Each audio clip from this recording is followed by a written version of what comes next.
27-28 2 দিন এভাবেই টান টান উত্তেজনার মধ্য দিয়ে কেটেছে। 29শে জুলাই শেখ হাসিনাকে পরিস্থিতি সম্পর্কে ধারণা দিতে সেনাপ্রধান সারা দেশের অফিসারদেরকে নিয়ে সেনা সদরের হেলমেটে একটি ভিডিও টেলিকনফারেন্সে দরবার গ্রহণ করেন।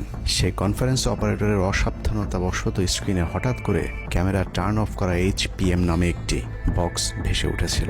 এরপরে উপস্থিত অফিসারেরা হাসিনার উপস্থিতির বিষয়টি বুঝে ফেলেন। অনেকের ধারণা শেখ হাসিনা উপস্থিত আছেন এটা বোঝাতেই HPM বক্সটি সবাইকে দেখানো হয়েছিল, যেন কেউ কোনো ধরনের অভিযোগ করতে না পারেন। কিন্তু সবাইকে অবাক করে বেশ কয়েকজন অফিসার তাদের ক্ষোভের কথা জানান। এর মাঝে রাজশাহী CMH এর একজন মেজর র্যাঙ্কের নারী চিকিৎসক 19 থেকে 23 তারিখ পর্যন্ত চলা ছাত্র হত্যার বিভীষিকাময় বর্ণনা তুলে ধরে আবেগী এক বক্তব্য দেন। সূত্র জানিয়েছে, এ সময় সেনাবাহিনীর কয়েকজনকে কাঁপতে দেখা গেছে।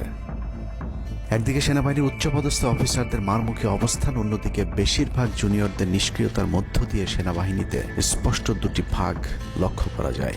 এরই মধ্যে সেনাবাহিনীর কাছে প্রাপ্ত গোয়েন্দা তথ্য অনুযায়ী যে কোনো সময় সেনাবাহিনীতে বিদ্রোহ দেখা দিতে পারে। বিশেষ করে লেফটেন্যান্ট কর্নেল থেকে নিচের অফিসারদের ভেতর ব্যাপক ক্ষোভের বিষয়টি গোয়েন্দা প্রতিবেদনে জানানো হয়।